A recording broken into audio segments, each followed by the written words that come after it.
All right, well, let's get started today. You should have just received a note from Zoom saying that we're recording. Just to give you a heads up as we begin, the recording will be of the slides and of anybody who is speaking who has their camera on. Otherwise, you won't be in the recording. So welcome to the MHCI+D admissions and program information session. Thanks everybody for coming. And we look forward to talking a little about the program and why we do things the way we do it here, and answering any questions you have along the way. So welcome in. Today joining us will be three of us from staff: our director, Ana Pinto de Silva, our associate director, Scott Ichikawa, and myself, the assistant director of student services, Matt Bartels. In addition to us, though, and perhaps more interestingly, later in the session, we'll be talking with a group of current students, Kat, Zoe, Minchu, Francesca, and Hai Chao. They'll be with us today talking about their experience. And so you'll be hearing from them. You'll probably also hear from them in chat as we go along. You can ask questions in there as we proceed. And they're going to be a great source of info as we proceed from talking about the general pieces of the program. So our agenda today is to start with the program structure and the curriculum, talk about why we're doing what we're doing and how the whole year of classes fits together in the curriculum. We'll talk a little bit about career development. After that, we'll talk a tiny bit about the application process. We do have quite a bit of info on the application process available online, so we don't want to just make this a repetition of what you'll find when you look onto our website. You can also ask questions about that in the chat and in Q&A, no worries there at all. And then the last section before Q&A will be to talk with our student panelists and hear what they've been up to this year and why they've decided to join us here at MHCI+D. That's our agenda. Moving forward, the first thing we wanted to talk about was the program from the overview point of view. And to do this, I'd like to introduce our program director, Ana Pinto de Silva, and she'll take us from here to talk about the program. Ana, good morning. Matt, thank you so much for setting up this wonderful time together, and to all of you who have chosen to vote with your time from all over the world. Thank you so much for being with us today. It's truly an honor to be here as a global innovation community. All of us are bound by our passion for design, technology, and what our shared skills can bring to the world. And we're just really delighted to have this time with you. And we're really excited that you're interested in our program. Our program is strong because of you and because of the remarkable people that come to this work and share a year together at the intersection of design, technology, and innovation. The MHCI+D program is a truly interdisciplinary program. It's one of the first of its kind, and it unites 4 distinct programs from within the University of Washington, what I call its 4 superpowers.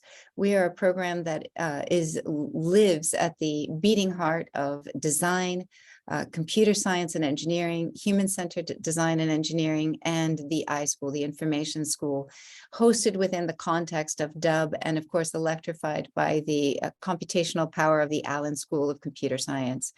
We're really an incredibly strong community of practitioners united by our shared passion for HCI. The mission of our work is to prepare leaders who intentionally draw from and contribute to different disciplines to practice critical optimism, which is one of my most favorite phrases, in how human-computer interaction and design approach practice. Our vision is to create graduates who are committed to the generation of an equitable, ethical, interactive systems that enhance well-being and consider the needs of both humans and societies and the broader environment around them. This is one of the most important moments in our history as an innovation community, and we're really so excited every day as we come together and we prepare our communities of practice to meet the challenges ahead. Thanks, Anna.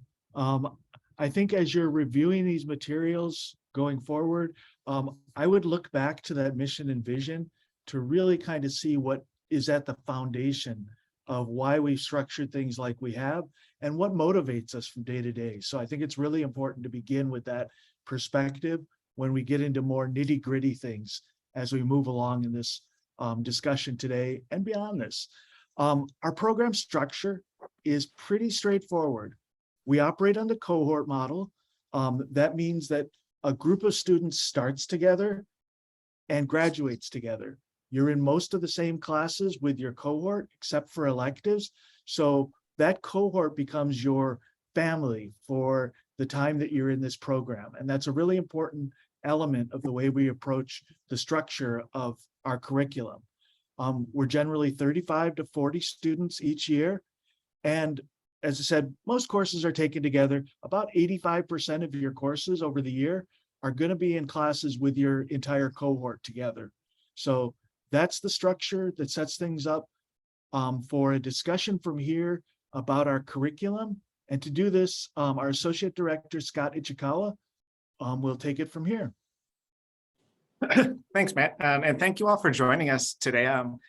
We're really excited to kind of talk about our curriculum. I plan on just giving you an introduction. We have a lot of information on our website, but this is kind of hearing it from our point of view, how we've structured our courses, what that looks like throughout the year, and I'll try to paint that picture for you. If you have any questions as I go through this information, feel free to add them to chat. We'll try to answer them real time in chat.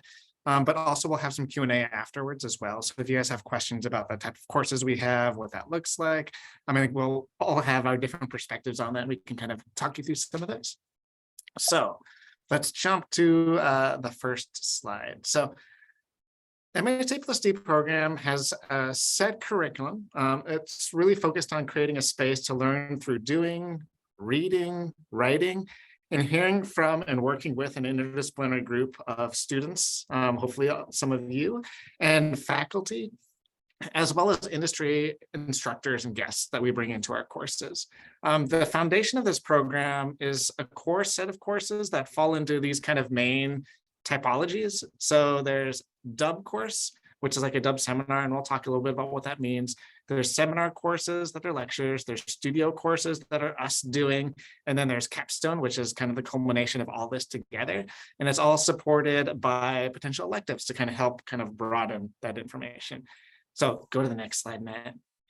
So if we talk about each of these, Anna kind of highlighted how we are part of this broader community. We're not just the MHCI+D program, we're a connection of other programs that come together. And one of the ways that we come together is in these dub seminars.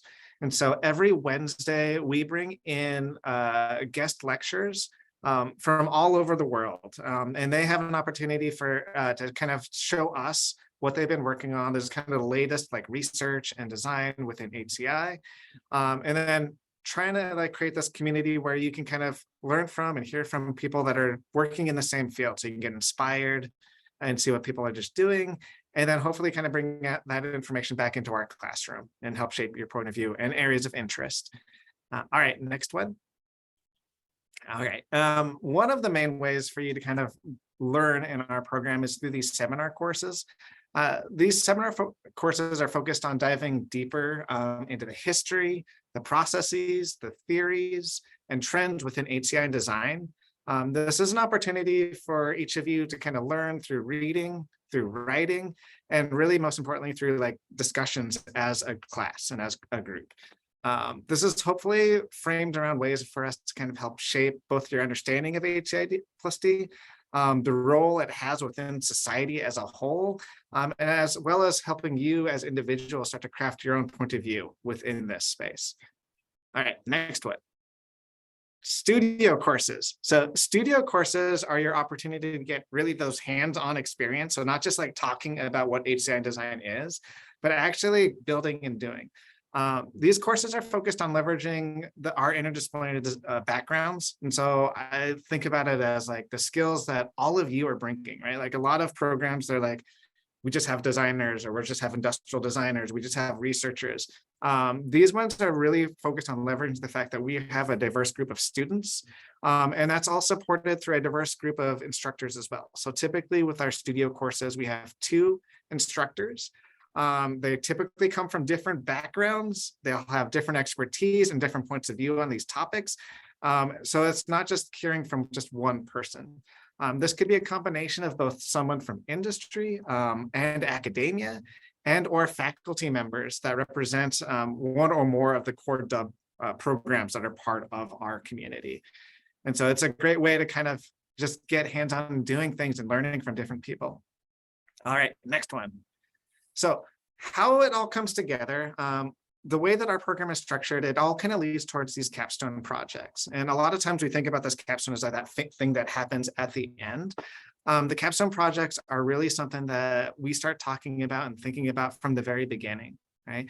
And so we have a set group of studio courses that will support and guide you through creating and building capstone projects. Projects are team-based.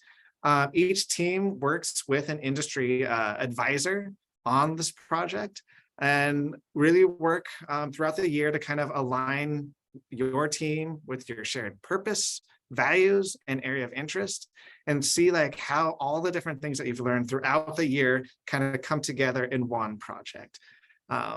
Next one. And I think I'll let you talk more about the electives, Matt.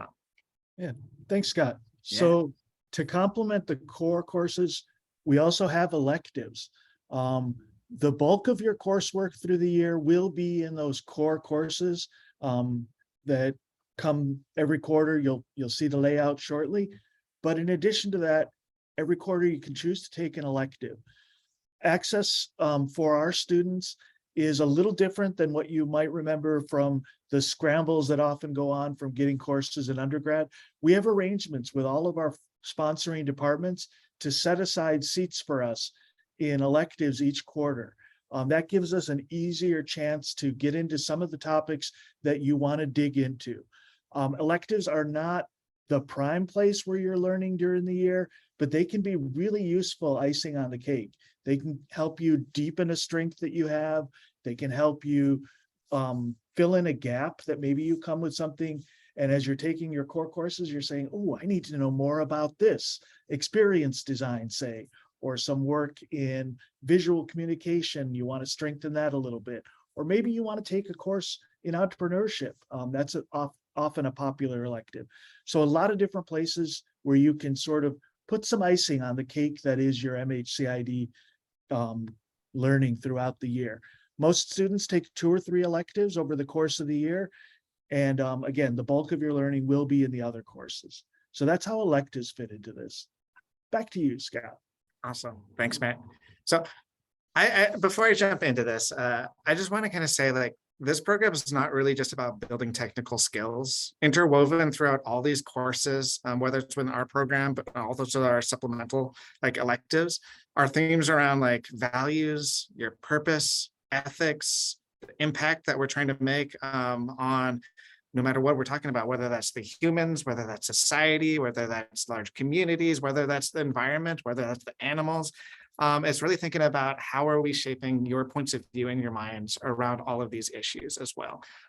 It's also about inclusion. And so it's thinking about these things through not just technical skills that you build. Well, you'll learn some of those things that are coming from industry and practice, but also weaving it in around like, what are the real purpose of what we're actually doing within HCI and design.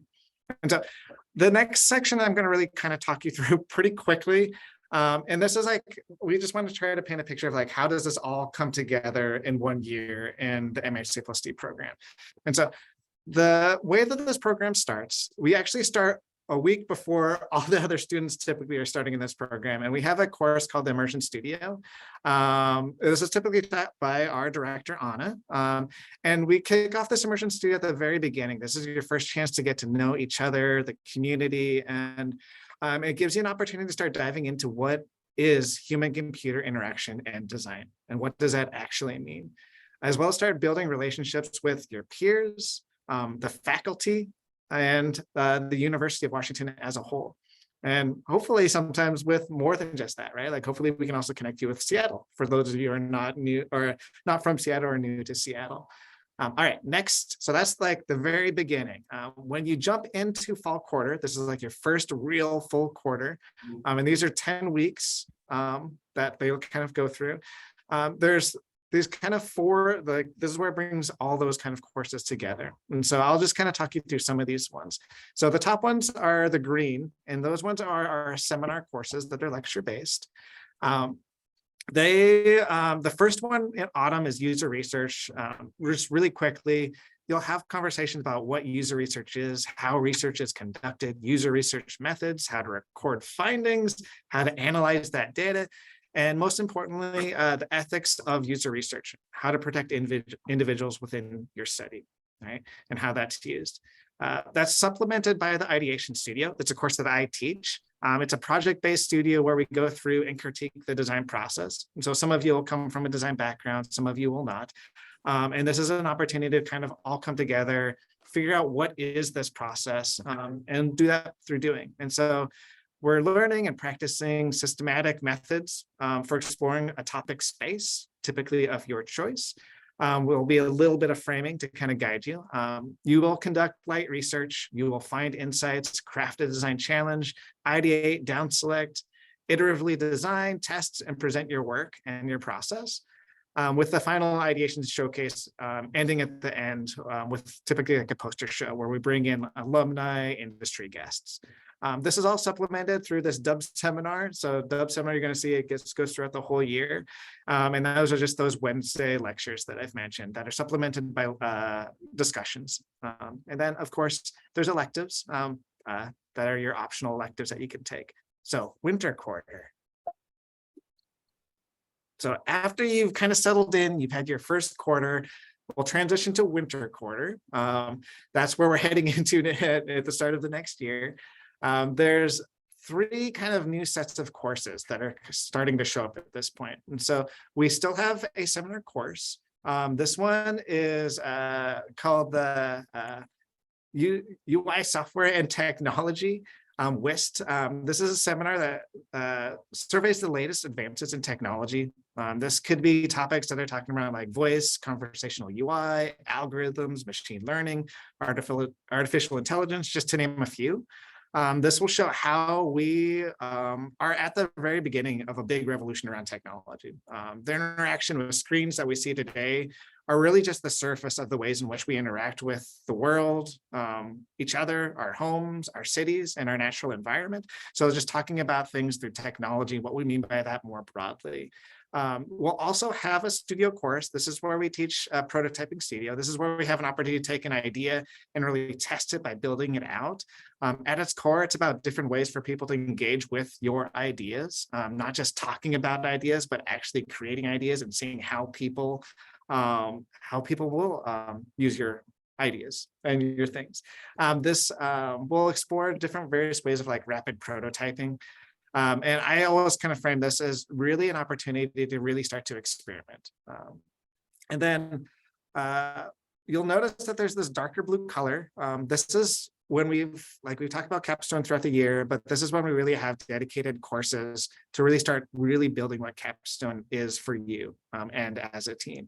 And so it begins this quarter and winter is when you'll start to form a team. You'll connect with an industry advisor and really just define the space in which your team has aligned on, that you are focused in on, that kind of aligns with your purpose, your values, and the things that you care about or you're interested in.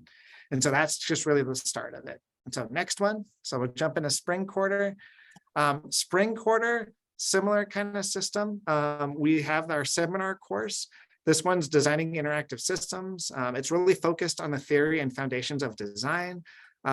What this kind of means, and this is loose, each instructor has kind of a different things that they want to highlight within this course. But it starts to ask questions like, where does design thinking come from?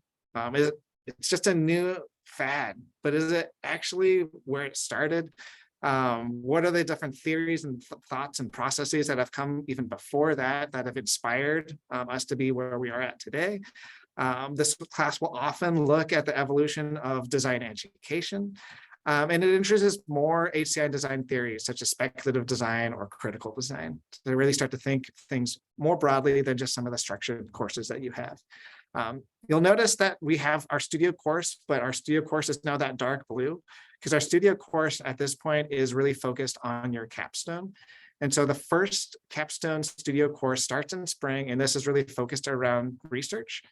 And this research course is really, once you've had a topic, you'll have times to kind of bring in all the things you've learned throughout the year, whether it's the user research class, ideation studio, any of the electives, to start really forming an understanding about your space that you would be designing within.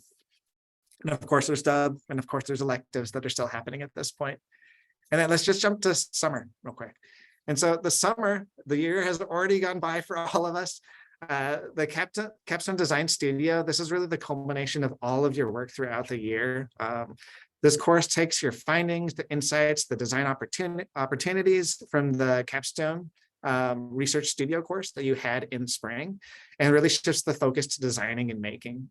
It will take learnings from across the different courses that you've taken and culminate in a final capstone presentation and a defense presentation. A capstone showcase event will happen where we are also inviting industry guests, family, alumni to kind of see all of the work that you've done. And it's also your turn to present to the dub community. And so this is one of the final dub events where rather than us bringing in a bunch of other guest lecturers to kind of inspire you, this is your opportunity to share all the work that you've done to inspire the rest of the dub community. And dub wraps up at that point as well. And so that'll just kind of be the carryover that goes throughout the whole year. I don't know, is there anything that any of you guys want to add, Anna or Matt? I think this covers it nicely, Yeah. Scott. I know that's a lot of information. We just want to paint that picture for you. But if you have questions, feel free to ask them. But thanks for listening to this, and hopefully it inspires you and you find it interesting and exciting, and start to imagine yourself in this year within this program. I'll just thank you so much for that, Scott. I'll just add one Yeah. further thought, which is that learning really happens here in community, which means that we are each other's teachers. We are creating an environment of incredible exchange amongst teachers, faculty, industry leaders, and we really rise as a community. And I think that's one of the towering strengths of this program. And it's something that I'm so excited about and see enriched every single day by everybody that participates with our program. And the other thing that I'll emphasize is that we really look to create a community of not only learnership, but leadership. And that's something that, again, is very important to us as we think about the challenges that our world is faced with that are so centered on how we develop and design technologies. Thank you. Well put. I think as we move on from the curriculum, having seen like what you're learning in here, I wanted to take a little time to talk about careers and career development. The curriculum has really been designed to prepare you to move out into the world. We've had a lot of success with our alumni entering the workforce and becoming solid leaders, pushing design forward in a variety of different environments. Getting a job is never an easy process, but we do a lot to prepare you. And we find that our students are able to go out and find really interesting jobs after the program. This is a professional degree. We're here to prepare you to enter industry. That's what our program is about. It's not an academic degree to lead you into a PhD program. And as such, part of what we bring to the program is a good amount of programming to help you prepare for that job search after you've graduated. And I wanted to touch on a few different elements of this. The first place to talk about career development is what we do within the program. So the first and most important element of career development in this program is what we've been talking about already. You'll hear us say it over and over again throughout the year. Students might already be tired of hearing it. The best way you can prepare for your career coming out of this program is to dive into this year, to get as much as you can in learning and the opportunities with your cohort and with all the experiences we have. That will prepare you better than anything else for being able to explain to an interviewer and a company and a hiring manager why it is that you're the right person for their team. In addition to that, though, we do provide a lot more. I run a series of workshops throughout the year that are based around job search skills and preparation for the job search market. These start with a very light touch early in the year. We don't hold too many career workshops early on in the program because we think, again, that first learning about the courses and what you're going to do and where your interests are is a priority. As the year continues, though, we have more and more of these job skills workshops that happen. We'll talk about defining job titles in the field, how to understand those, talk about self-definition, how to network with people, both alumni and career professionals throughout the industry. We'll then move into like the nuts and bolts of the pieces that go into job applications and job interviews. We'll talk resumes, cover letter a little bit, and then we'll break apart the interviews. Interviewing process can vary from place to place and from time to time, but there are often phone screen interviews to learn how to discuss, behavioral interviews that stretch across a variety of stages of the interview process. There's a portfolio presentation that you'll be preparing for, whiteboard challenges. All of these different types of interviews are ones that we can prepare with through workshops that introduce the topic and best practices, and then most importantly, through practice sessions, a chance where you can practice with each other, because there's nothing too mysterious about interviewing, but practice really can improve your skills in being able to relay the stories that demonstrate that you know what this company is looking for and how you're going to design or research with them. We also, probably the best workshop to be able to think about when it comes up is that we hold a networking or a negotiating workshop where you have a chance to talk through how you go about that good phase where you've got a job offer in hand. And now you're thinking about, how do I negotiate the terms of this deal? All of those are offered throughout the year with plenty of chance to practice. In addition to that, we have some other workshops and sessions to keep in mind. In the spring quarter, we offer a portfolio class taught by a creative lead at one of Seattle's premier design agencies. They come in and give you a perspective of like, what are best practices when putting together your portfolio, and most importantly, preparing your portfolio presentations where you're in an interview and you're telling the stories of the projects that you've worked on. That's a really useful class for polishing and improving your storytelling skills, which is an essential skill to have as you come out of a program like this. We also have a career conference that's offered in the summer where we bring in industry hiring managers and recruiters to give you a chance to practice all of these interview skills.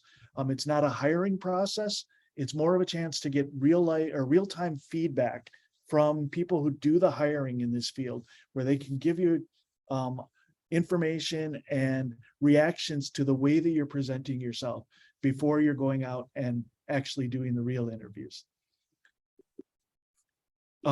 Before I go on to UW or to further broader circles, there's more from MHCI+D that I think goes into your career development. Most important beyond all of these workshops is our alumni network. Our alumni in this program are a super valuable resource when it comes to preparing for understanding the market and preparing your interview materials and figuring out what direction to go. The alumni in this program, they've gone through this cohort process. So they're well bonded to each other, but they're well bonded to the program, and they give back over and over again to help us improve the program. One of the ways they give back is by talking with you during your year as a student. We hold alumni panels regularly where we bring in groups of alum to talk about different industries, different companies, how they got into those places, what they're doing there, what the day-to-day is like, and tips for preparing to enter those. Last year, we held alumni panels on companies like Google and Microsoft and Meta. We also held sessions on being a UX researcher in the industry, sessions on how to work if you're interested in design agencies, and other topics along the way. So alumni panels are really useful to meet a few alum at a time. You can always reach out to alum throughout the year. And we also set up an alumni mentoring program that over the last few years has become more and more essential to the experience in this program. This is a chance where you'll get paired with usually 2 alumni in the program to have ongoing relationships with. You can meet with them from January through graduation and often beyond graduation in many cases. A chance to have some one-on-one time where you don't have to prepare like you do for an informational interview where you need to get all your questions in line before one meeting.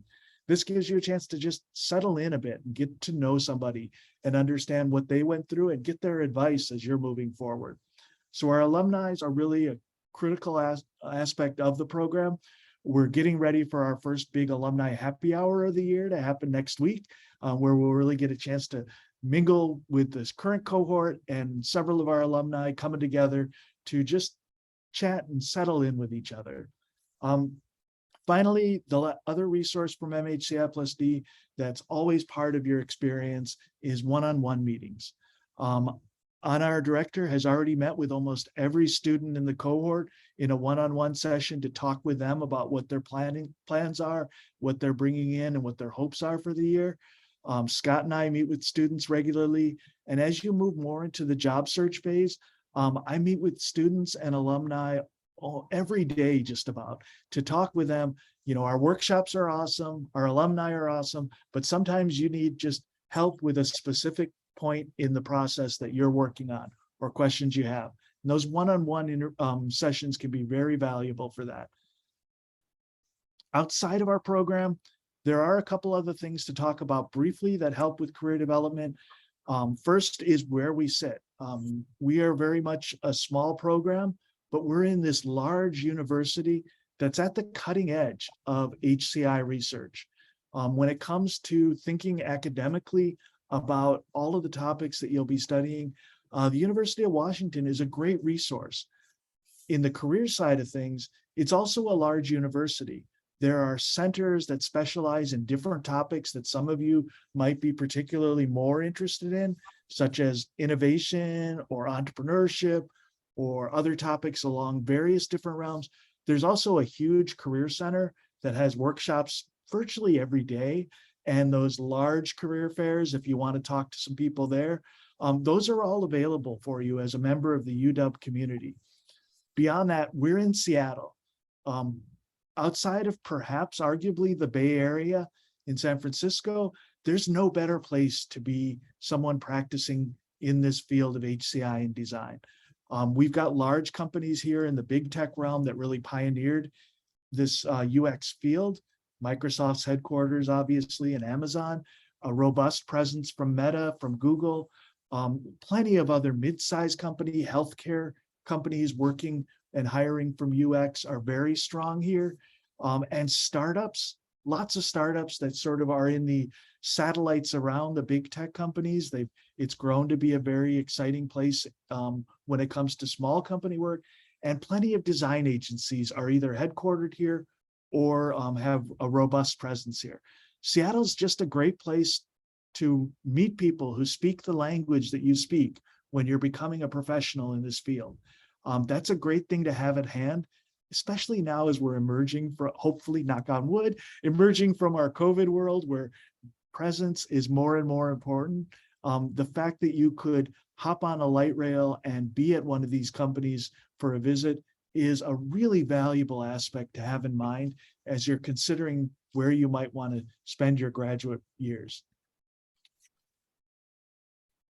I think from here, we're going to talk more about applications briefly. As I said at the beginning, we don't want to spend this entire session breaking down all the pieces of the application.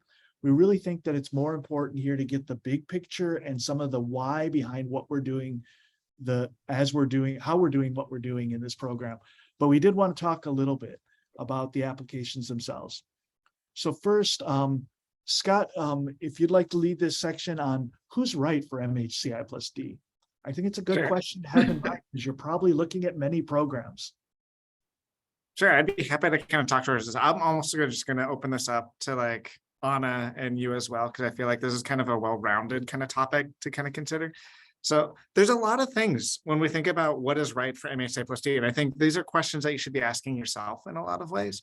And so typically the people that are really successful here are the people that come in with kind of that curious and thoughtful mind, thinking about people, thinking about technology a little bit more broadly and having a lot more questions around it and wanting to learn more about it. Some people, like, if you're the type of person that's really like focused on one set of technology and think you're just going to focus on that one technology, chances are we're just going to push you and say, let's start thinking about this more broadly and be more curious about what the potential is out there for what we mean by technology.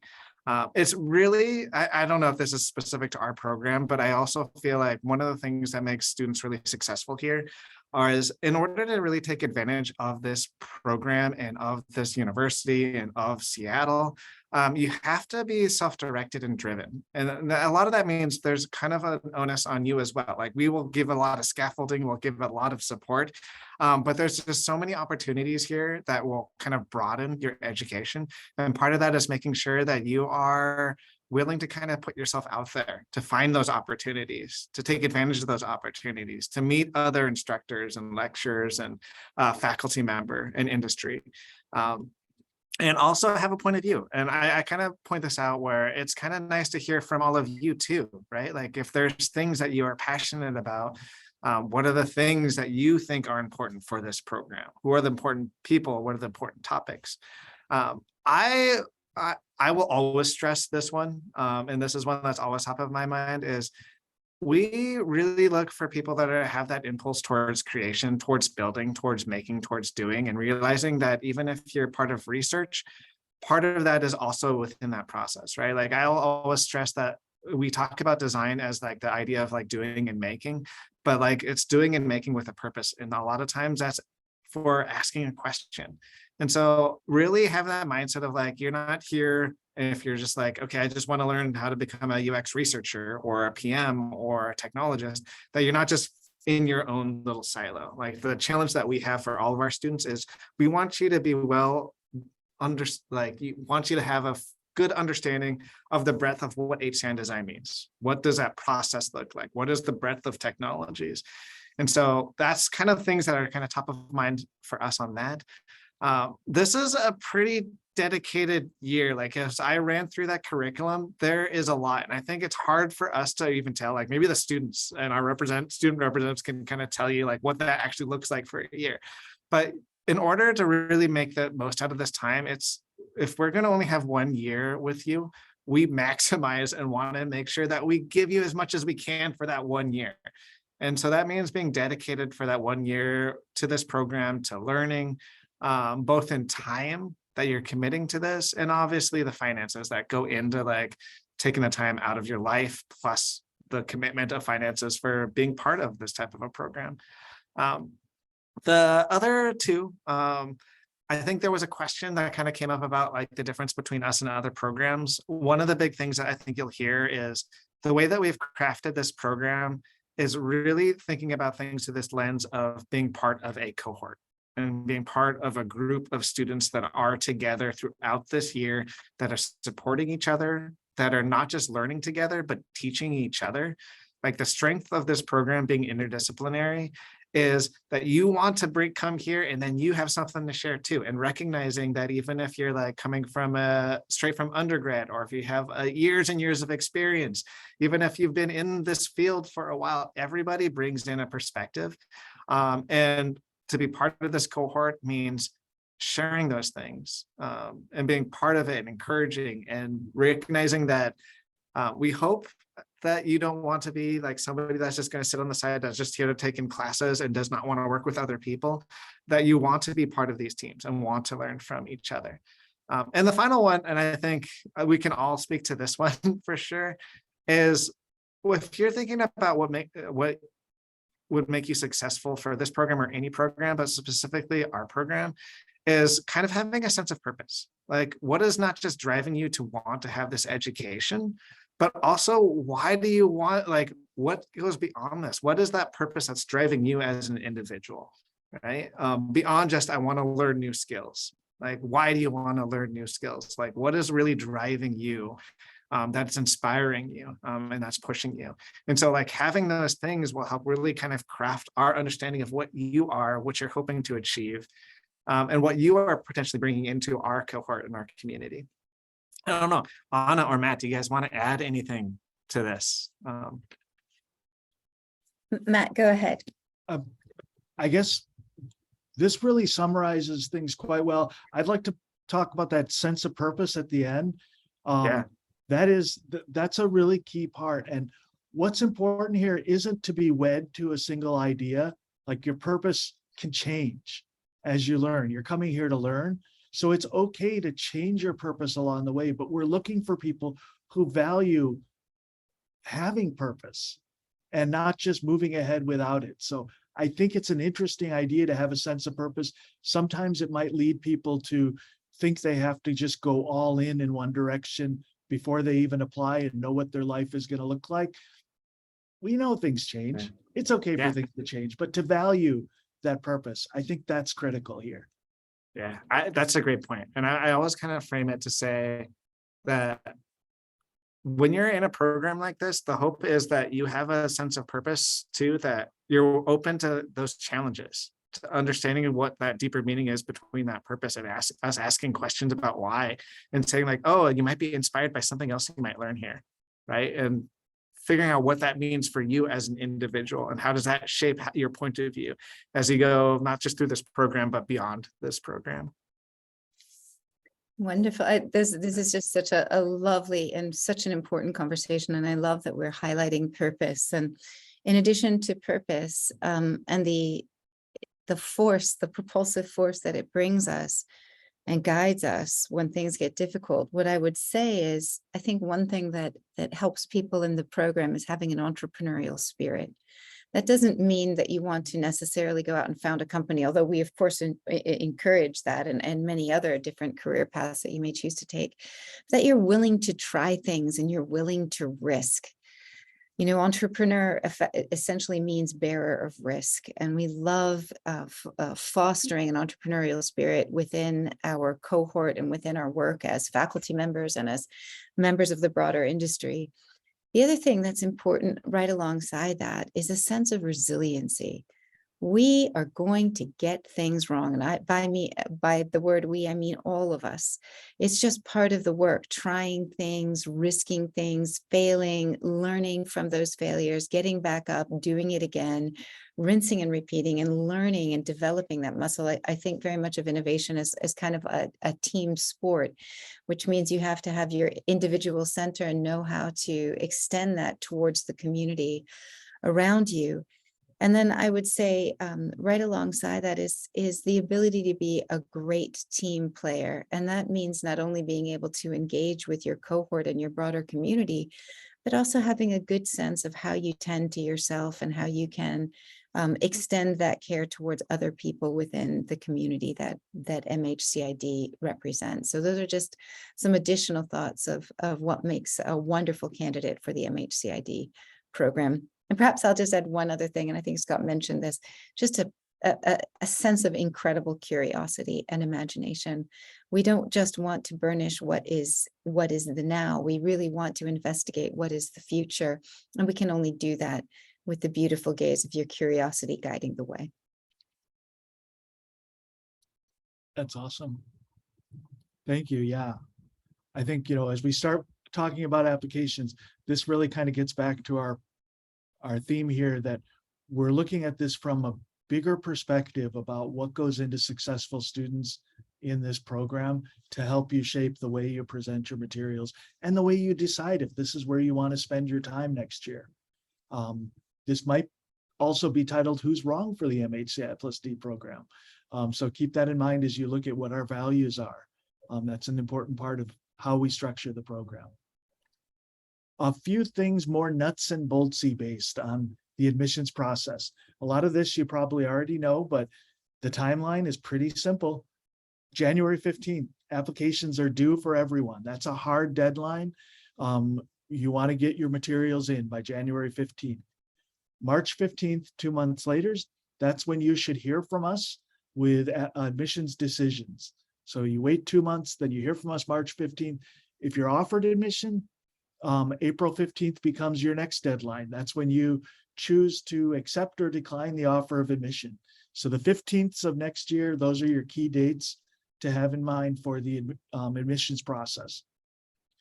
Materials, again, covered pretty extensively on the website, but just to run through these, you'll be submitting transcripts from all your schools that you studied at for college work, 3.0 GPA. There are multiple methods to calculate your GPA.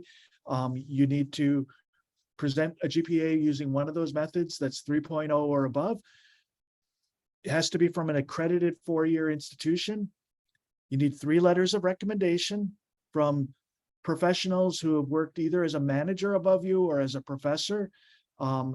Those should, you should be working on lining those up right away, asking people to give you strong recommendations for your graduate applications.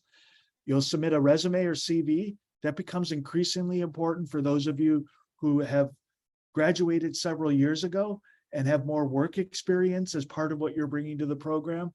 That's where your resume or CV will come into play. The personal statement, that's probably the crux of your application. This is where you tell us why this program is right for you and why you're right for the program, what you're going to bring to it. Supplementary materials are the second to last piece here. This is where you can show us examples of the work you've done. This is for people in the design and research industry, often your portfolio. It doesn't have to be a portfolio though. Many of you will be coming from different backgrounds, but we're asking you to tell us about work that you've done, evidence of the way that you've faced a problem and designed some method of solving that problem. It can be in any realm. The way you present that to us is you give us a URL that sends us to somewhere on the web where you've prepared those materials. It can be a traditional portfolio. It can also be a folder in Google or Dropbox that's shared to us where you have your materials in there. We're open to any of those presentation methods for your supplementary material. Finally, of course, there's an application fee. Put all those things together and that's your application for the program. A couple of notes for international applicants. You'll be needing to demonstrate your English language proficiency, commonly through TOEFL or IELTS test scores. There's also other methods, a degree from a US school or English speaking education in many other countries. Read the website for details of all of those options. You'll need to have graduated from a 4-year degree program at an accredited school. 3-year degrees alone are not sufficient for this program or for the University of Washington graduate studies in general. So read the details on needing 4-year degree. And then you'll have to be sure to convert your GPA from whatever scoring system you had on your transcripts into the 4.0 scale so that we can more easily compare and contrast with other applicants. After all that, we'd like to spend a little time talking with our current students and hearing from them about, not just in theory what does this program do, but what's it like to be a student in this program. So we brought together a group of 5 current students, and I'm really looking forward to talking to them a little more. We've got Kat, Zoe, Mingchu, Francesca, and Haichao, and we've got some time. We can talk with them about just about anything. I've got some questions prepared. We'll start with those. I suspect many of you have been chatting with them in the chat as well during this program or during this presentation. But to begin with, why don't we ask each of you to briefly give us an introduction of your background that brought you into this program. And if you have a sense of what you want to do after this program, what are you looking at this stage? These students have been in the program now for almost a month and a half, getting close to the 2-month mark. So they're new in the program, yet extremely experienced already. So to start out, Kat Iber is our admissions ambassador. Many of you have probably already spoken with her as you prepared for the program. Kat, why don't we start with you? Yeah, hi everybody. My name is Kat. I am from Austria. And before joining MHCI+D, I did my undergrad degree in interaction design, and then I worked in the automotive industry for 2.5 years. And I came to this program to add more HCI methodology to my toolkit. And I wanted to learn more on the research side to make me a more well-rounded designer, or possibly even pivot into UX research. I guess ask me about that after this year. We'll see where I'm going. Awesome. Thank you much, Kat. Next up, Zoe, welcome in. Hi everyone, I'm Zoe. I am from Colorado. I graduated last December at Purdue University with a degree in UX design, and then I was working remote for 7 months before starting this program. And I think what I want to get out of this program is just, like Kat said, build my UX toolkit, and also especially focus a little bit more on that prototyping side, which I feel like I didn't get as much during my undergrad. And then job-wise, I'm interested in the health and wellness industry. Awesome. Thanks a lot, Zoe. Minchu, you're up next. And I want to apologize to all these students for putting them on the spot and saying, what are you going to do with your life at this stage? That's an ongoing question we work with everybody on. So thanks, Zoe. Minchu, welcome in. Hi, I'm Minchu. I'm from India. I did my undergrad at Ashoka University with a major in computer science, and I graduated in 2018. And after that, I was working in Bangalore in a startup, mostly as a full stack developer, but more focused on front end. And my undergrad projects and even the kind of work I did in the startup was around HCI space. But the reason I came here was so like computer science and like working with code was basically helping me understand the how part of things, like how to build and all. But coming here was more of what and why. And I think I increasingly started feeling that that's very important to answer as well. And in 4 years, I realized like I just let it settle down and like become a little more concrete. And then this program seemed to help me with that. And it is actually helping me with that. Yeah, so that's the reason I came here. And in terms of what I want to do after the program, I think I'm really interested in entrepreneurship and startup kind of thing. So I'm not entirely sure what industry yet, but that's kind of what I'm interested in. Awesome. Thanks much. Francesca, you're up next.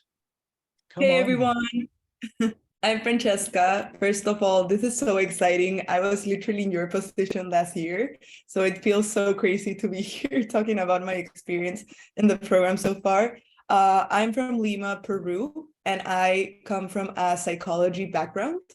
Before applying to the program, I was able to transition from psychology into a design researcher role in Scotiabank, which is a Canadian bank that has operations in Peru. Nonetheless, I feel like I learned everything in a very practical way while I was in the job.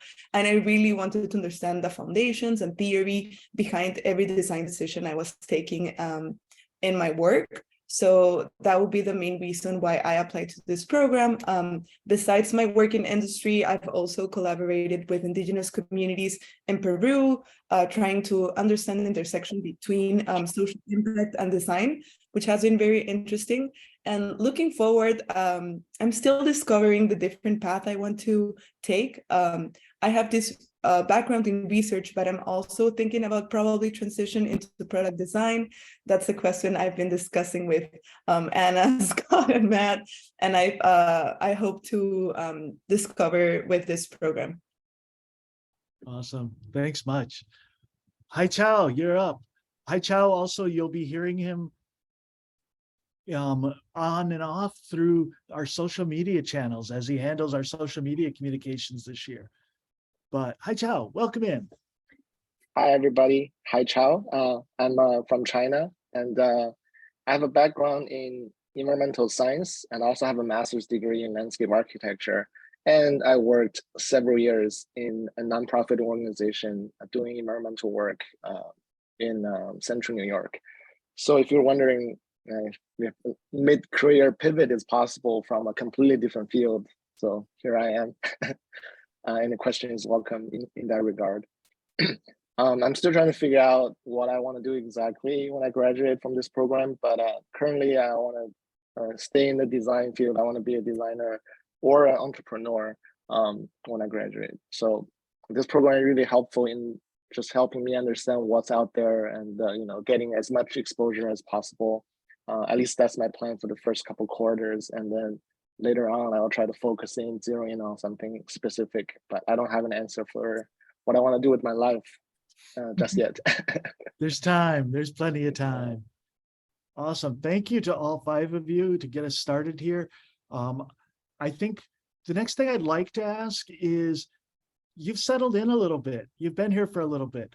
Can you talk a little about what the day-to-day experience is as you go about this first quarter in the program? Are you busy? Are you working on your own a lot? How do things look for you? And we don't need to go in order. I'd welcome anybody speaking up from the panel.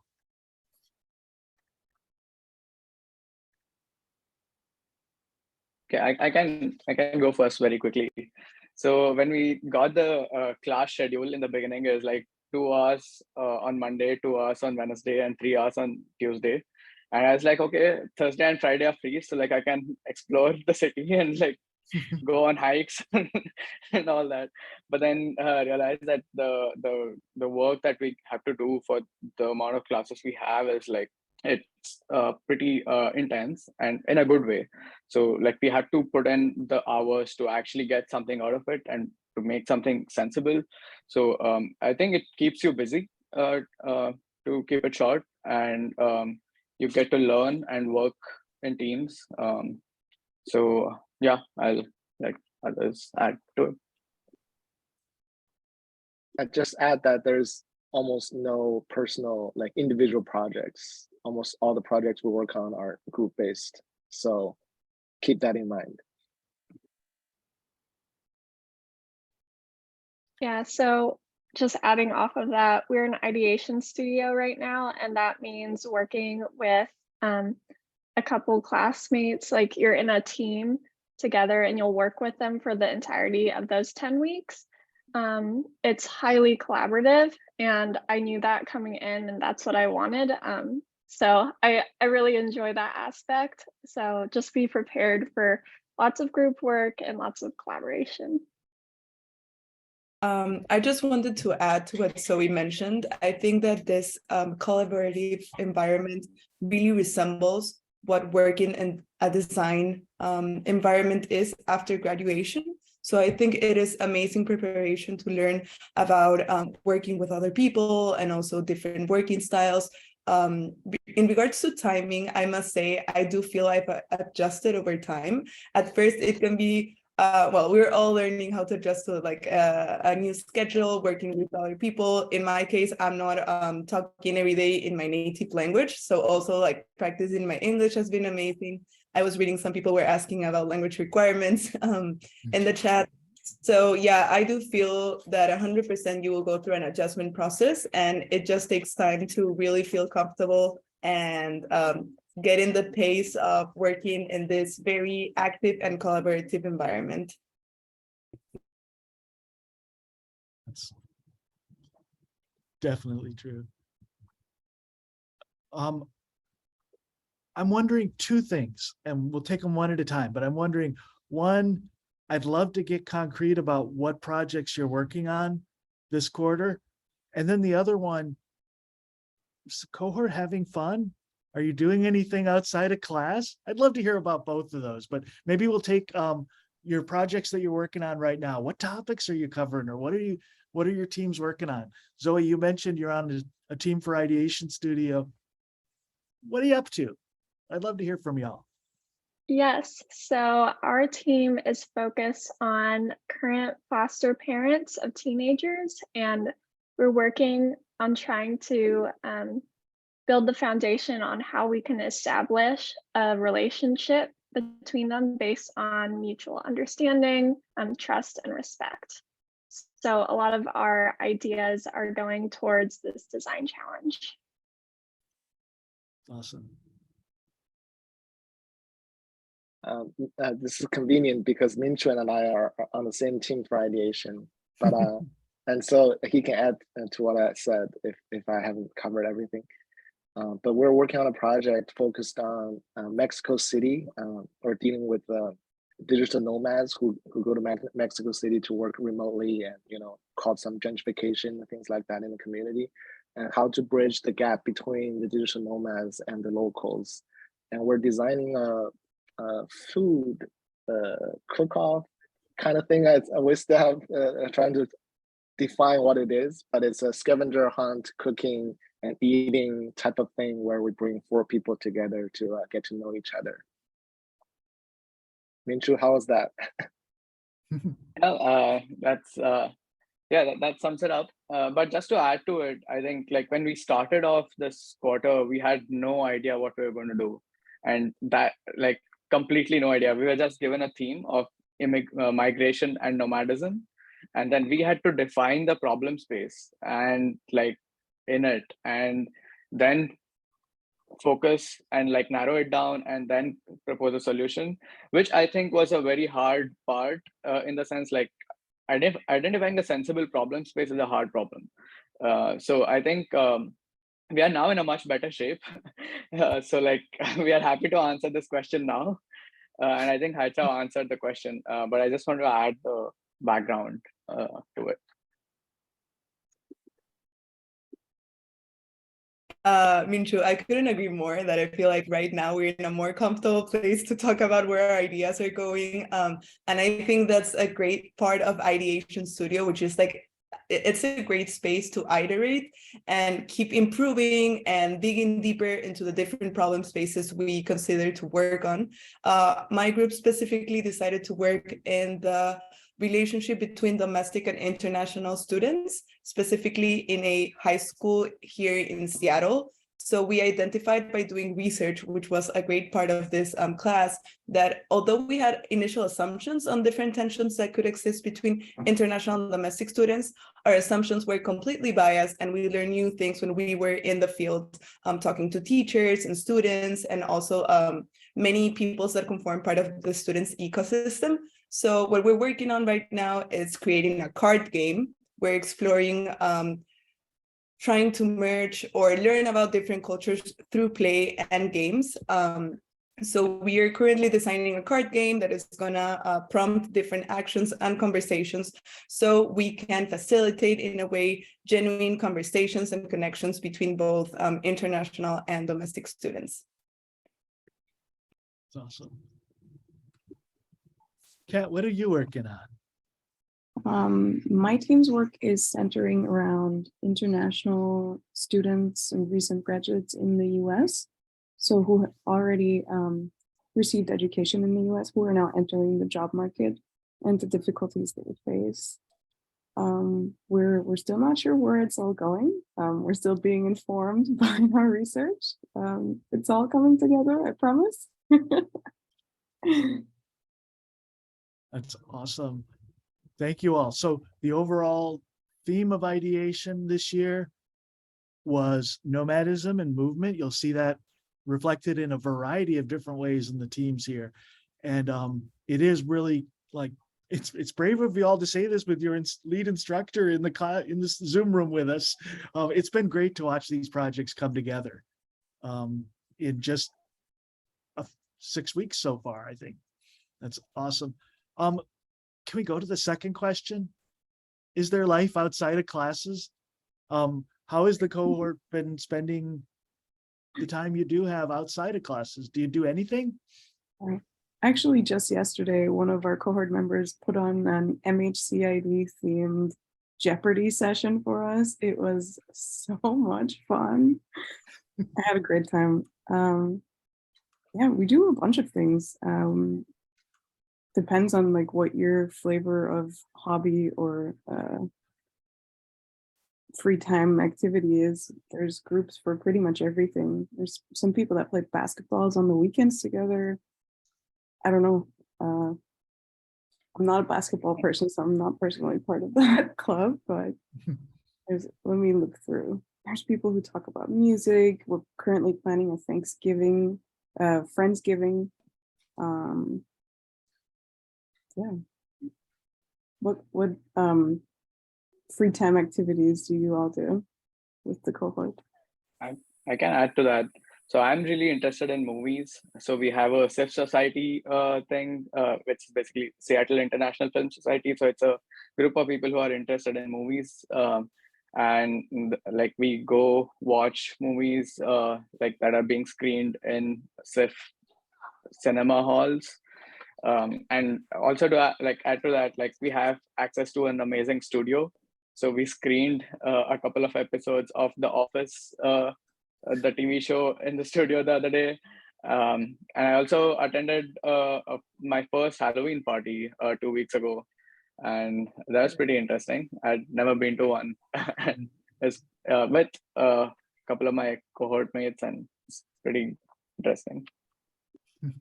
The Halloween party was so much fun. Actually, Hai Chao won the best costume, I What must did you say. dress as, Hai Chao? I dressed up as a haichu candy dispenser. It was super great. And I must say, although we all come from different backgrounds, different countries, we can really connect over a bunch of shared interests. And there's basically a channel for every shared interest you could imagine in Slack. So I personally am part of this outdoorsy fun channel. I really want to explore the Pacific Northwest hiking scene and adventure scene. So it's been great to connect with other students that are also into that. And we've been sharing so many hiking trails, and we're already preparing for the winter season. We're asking about who's into winter sports. I've personally just skied once, but I know we're gonna go out together and ski. So yeah, there's a lot, there's a big social aspect to the entire cohort-based model. And I think that the fact that we're in a cohort-based model with like basically 38 students, I recall, has facilitated so much building these connections, because we share so much time, as Minchu was saying, in the studio, just like hanging out with everyone. When we're not in class, you will always find someone to hang with in the studio, which I think is very great and has facilitated so much having these connections between everyone. I also want to add that Immersion Studio was the perfect time to really get to know and bond with the cohort. I found it like incredibly useful, not just like setting me up for the rest of the year, but just to get closer with my classmates. That's great. Yeah, I'd love to keep talking more about all these things. I want to end with one last question before we go to Q&A, because I want to save some time for Q&A from the chat room and from attendees here. But you all are in a unique position, right? You've made it through the admissions process. You were able to figure out how to put together this application and get admitted, and now you're here. So any advice for people now facing what you were facing a year ago, what they should think about when they're putting the pieces together, and or any like reasons why you ended up saying MHCI+D, that's where I want to go. You all kind of did that in your introductions already, but tips for the applicants and why come here?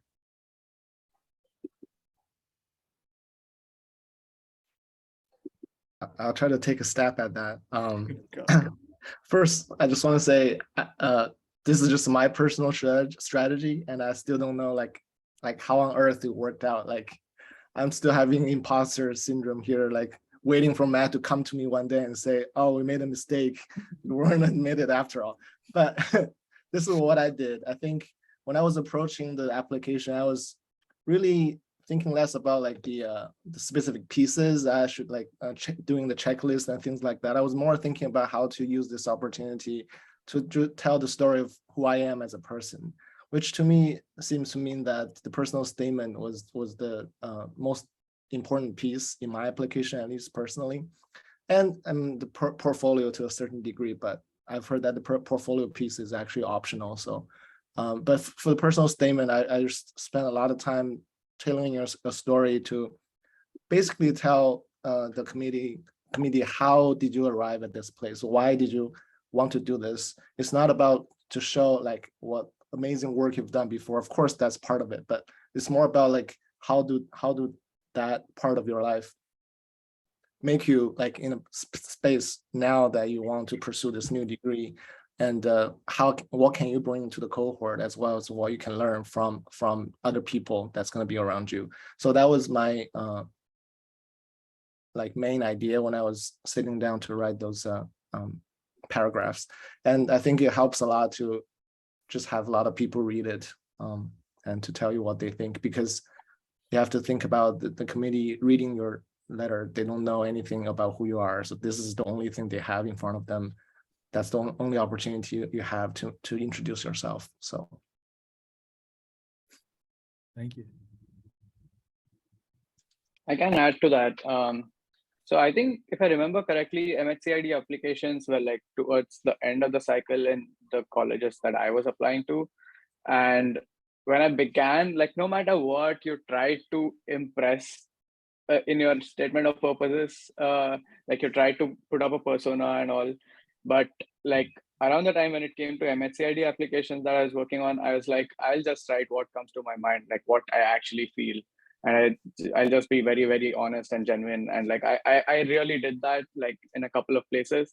And I think that sort of helped, I guess. I mean, I obviously don't know if that actually helped, but I think at least I felt really much better doing that. So I would say the same thing, like just be very honest about what you want to do and like try to tell it in a story. Thank you. Yeah. I think for me, such as Haichao and Minchu just mentioned, it's about storytelling, trying to communicate who you are, where you come from, and why the MHCI+D program is the right path for you. Something I would add that I think, at least for me, was very helpful was like when trying to understand the different pieces of my identity, of my story, where I am, where I'm going, try to make a connection between all of the different elements you're taking into this application. So I do feel I try to tell a story in my personal statement of purpose that also connected to the work I was showing in a portfolio. Also a disclaimer, I did not have a portfolio before applying to the program. So it was a great step to just like get work on that. If you need any help, feel free to like reach me out on LinkedIn. I can also leave my email down there. And also even like trying to be very mindful about who you're asking your letters of recommendation, because I also wanted to be very holistic in my application. And if I was talking about a specific part of my professional career, I would love to have someone's point of view on how I was doing that during that process. So for me, I was just trying to like tell my story and identify the correct work to showcase that, and also the correct people that could talk about my experience in this like story frame. And in regards to why I chose this program, I did a lot of research about different programs. I also applied to the HCD program and actually got accepted too, but I ended up going to this MHCI+D program because I thought the cohort model was very, very unique. Doing a lot of research, it's not something that's very popular among design programs, or if it is, it's like either a bigger cohort or a very, very small cohort. Like I saw a program that had like 6 people in their cohort. So for me, 30 to 40 was an amazing amount. I also had the opportunity to visit some of the capstone projects in the past, talk to alumni, check previous work, and I was so impressed by what everyone was achieving from a year-long program. So I thought really immersing in a full-time year-long program was the right decision for me. And so far, I know it's only been a month and some weeks, but I'm loving it so far. I'm very glad that I made this decision and that I'm here sharing my experience with you guys today.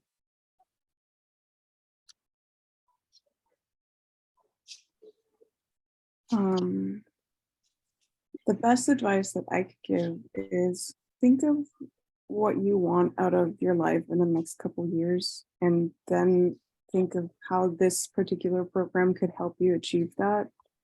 So for me personally, I probably want to go back to the automotive industry, and I was talking about how by adding all these tools that I'm going to learn in this program, I'm going to make better decisions and advocate better for users in the automotive industry.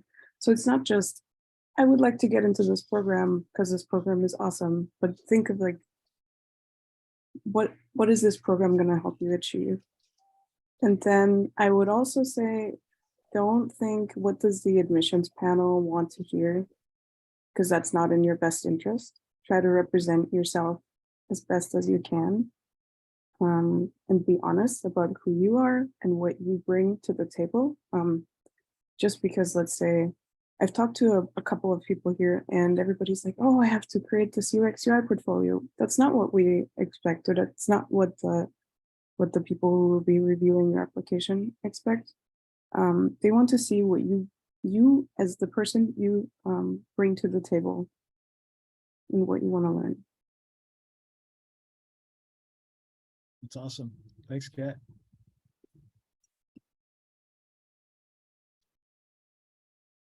So thank you, students, for joining in on this. I think your perspective is really helpful in understanding what we're offering here and what we think we're doing here. I know we're running short-ish on time. We can go a little bit over if that's okay with anyone who could stick around. I wanted to move to questions and answers. I have one question lined up. I think that's where we'll start. And then if all of us panelists can sort of scan through chat to keep in mind what might have been asked there. Also, after this first question, if you're listening in and you have a question and you want to raise your hand, it's usually more fun to take a live question than just to respond to a written one where we speak it again. But first, Anna had flagged this. There was a question about what we mean by critical optimism. And Anna, I'd love to hear a little more about this critical optimism phrase that you introduced, but that is really a part of the way we approach things here. Oh, golly, thank you so much, Matt. And thank you so much for posing the question. Really appreciate it. It's actually a term that predates me from coming in. I'm a new director to the program, which has been just such an honor and a privilege to come into this community. And the phrase critical optimism was embedded in our mission statement.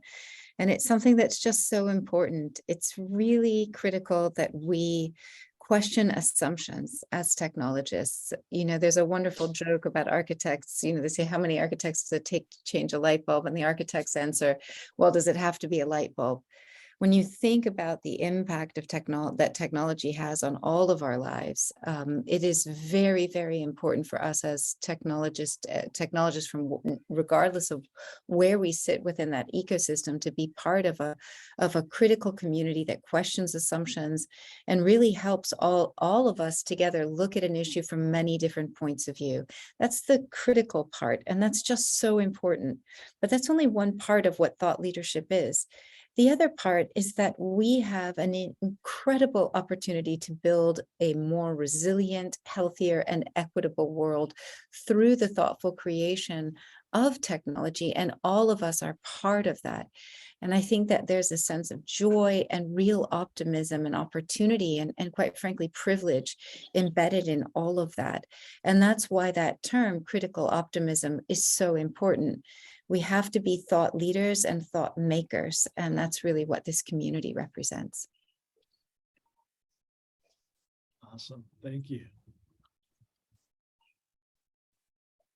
Does anybody from the panel want to raise something you've seen in chat that would be good to talk about here? Or does any panelist want to raise their hand? Kat, you got something there. Yeah, really quick one. Somebody asked about how strictly the TOEFL/IELTS English foreign language requirements are upheld.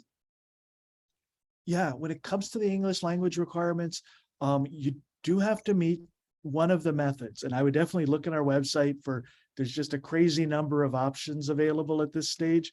But when it comes to TOEFL scores and IELTS scores, we have a standard set out there that's the required standard. We are a program that believes in holistic admissions. That means that we are a little skeptical of the proposition that a single number can be an accurate representation of your abilities. What that means in practice is we get uncomfortable in most of the time at a very strict number level. There's usually a little bit of fuzziness around the edges. We can't go too far with that. These are university requirements, but if you're really close to the scores that are expected, definitely talk with me, and there's a high likelihood that you'll still be fully reviewed. That'll be part of your application taken into consideration for sure, but with specific GPA scores and test scores, we enter that with a little bit of skepticism that those are precise measurements of exactly everybody's ability. So that's what I would say on that without being more concrete. Mhm.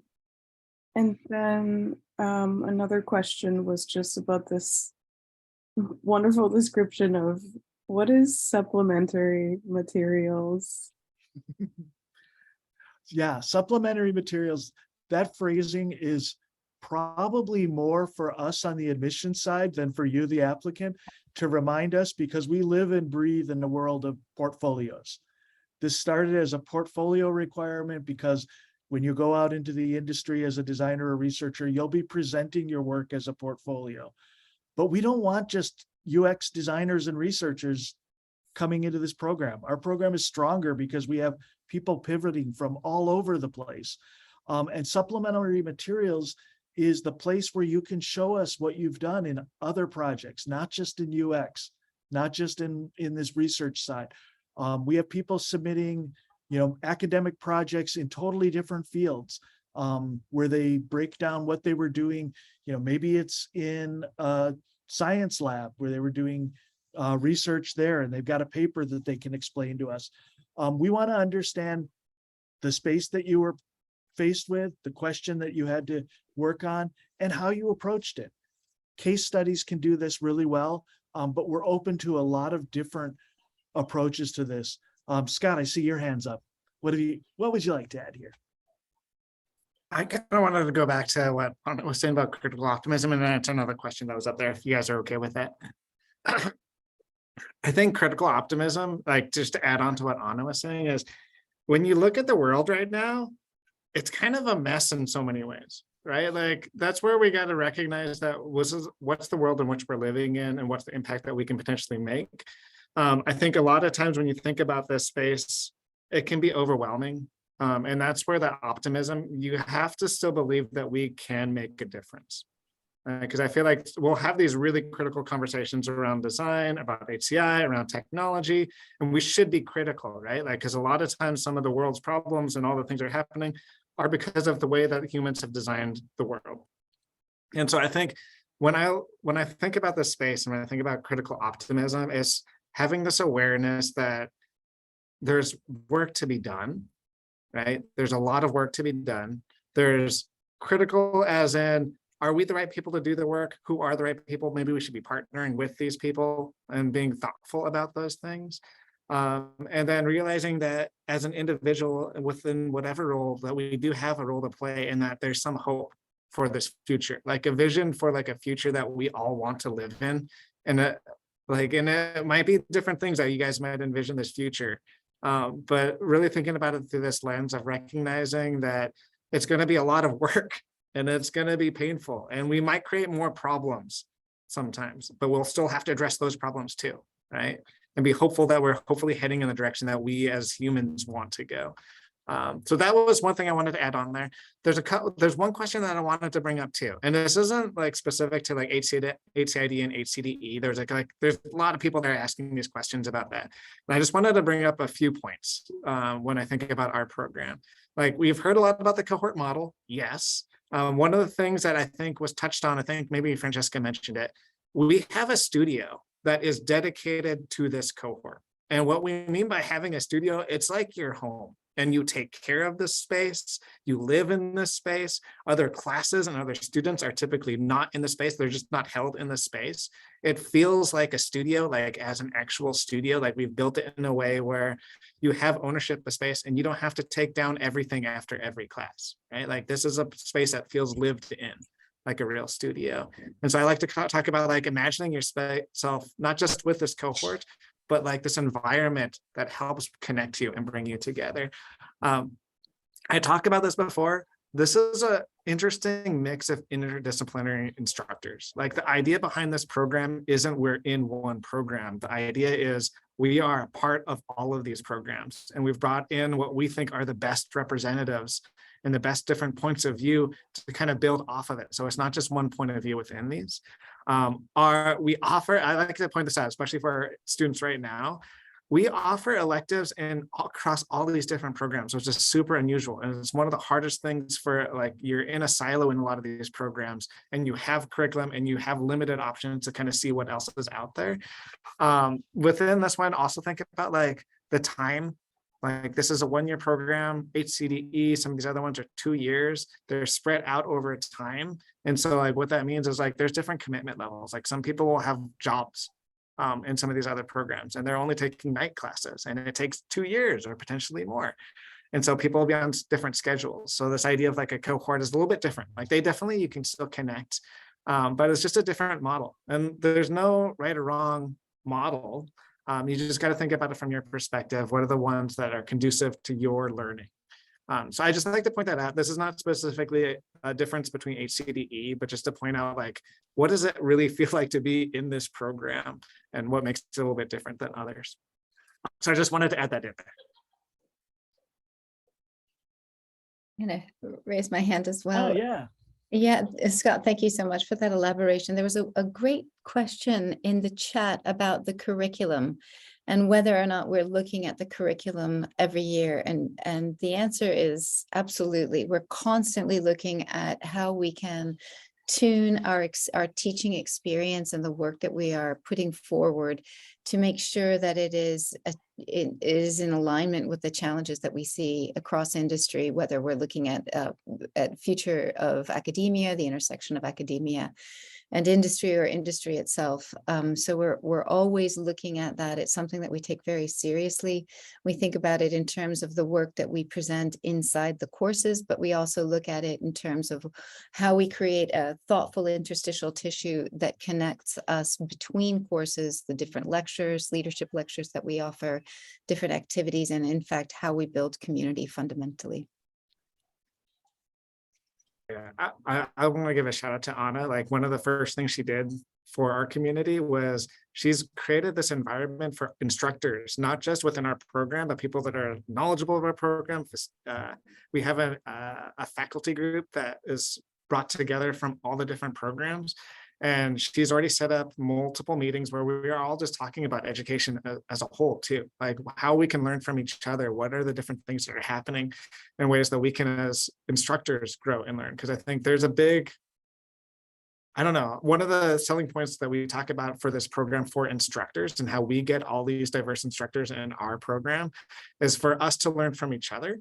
But also be inspired to try things that are like, maybe this is how the CSE department sees things. Let's see what that means within our curriculum. And so we can kind of push each other and grow. And I think that's an exciting thing for a lot of our instructors to be able to, like, we do have a set curriculum, but there's some experimentation because we also feel like we're growing, we're learning. And this program over the 10 years has had a lot of different instructors, and we've all been trying to build off of each other to get to where we are today. I wanted to bring up one more question here that came out about diversity and inclusion of underrepresented groups in the program. I started answering in chat, but I think it's worth discussing a little more as well. It's a great question. I think this is something that every program should be thinking about. One piece of the answer in my mind is that we don't treat equity and inclusion as a separate topic. The way that we approach design in general here in this program, and we think that the way that makes for good design and good research is to make equity and inclusion something that's just the daily reality of how you design. It's not something different. It's not an add-on. It's part of the way that you approach these subjects. You can't be a good designer if that's not just a natural part of the way you go about designing. In addition, though, inclusion comes down to a question of who's in the studio. Who do we bring into this program? That's a really important perspective to have as well. And we do think that it improves the learning experience to have a diverse community, both diverse with domestic and international students from a variety of places around the globe. We love that we have about half of our cohort coming from international audiences. And then domestically, we are looking for a diverse cohort made up of people from all different backgrounds within the US. So that definitely goes into our admissions process and how we think about building this cohort. And for us, because you spend your year with this cohort tightly, we think that learning about the experiences of people from a whole variety of backgrounds is essential to the way that you approach moving into this field and this career. So yeah, that is a super important part of our process. I'd love to hear from anybody else on the panel as well about how that's manifested or what else goes into this. I'll add in, Matt. Thank you so much for surfacing that question. It is equity, diversity, inclusion, and belonging are fundamental to innovating and bringing forward the right technologies for the 21st century. And I would say that as an industry, and I mean all broadly, we have so much work to do. And I don't want to say that we have it all figured out, because this is very profound work. It impacts all of us. It is complex, and it is something that I personally am 100% committed to and find thrilling, challenging, and exciting. You know, and for me, it's so much about how we create a community of belonging, how we listen deeply, how we reframe, and how we reframe the work that we're looking at and how we look at it. And really how we think about who are our teachers and how do we learn. And again, there is so much work to do here. It's something that I believe it's never done. It's the work that we do across the arc of our entire lives. And for me, it is a personal commitment, and it's something that I think of as a lifelong opportunity.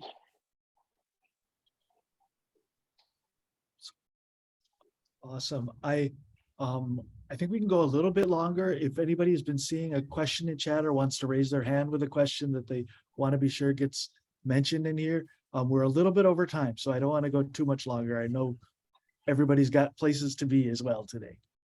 I wanted to add something very quickly, talking about diversity and inclusion and how it's really embedded in the culture of the program. You do not only see so much diversity within the entire cohort, but also on the topics we discuss in class. And I feel like the best example was during Immersion Studio. It was literally our first day, first week, being immersed in the program. And we had so many amazing lecturers come and talk about the amazing work that we're doing, collaborating with Indigenous communities through accessibility. We even had this amazing field. It was a very short exercise, but it was like this little field trip to the streets of Seattle and try to identify all there's so many opportunities to improve accessibility. So just having accessibility and equity and diversity as a focus in the program is something you literally see from the first day. So please do not have that as a worry. You 100% will be able to experience that in the program.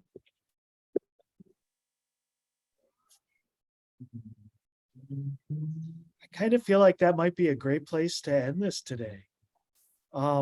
Thank you. First off, thank you everyone for attending. You can feel free to reach out to us afterwards with more questions. Happy to answer anything we can, whether we missed it here or whether you think of it later. Hi Chao, Francesca, Minchu, Zoe, and Kat, thank you for both your insights in the panel, for wrangling questions and answers in the chat, and for tipping us off to things along the way. You've been super helpful, visibly and not visibly, in keeping this thing going. And Anna and Scott, thank you so much as well for joining in. Everyone, have a great day. Best wishes, and hope to see you soon.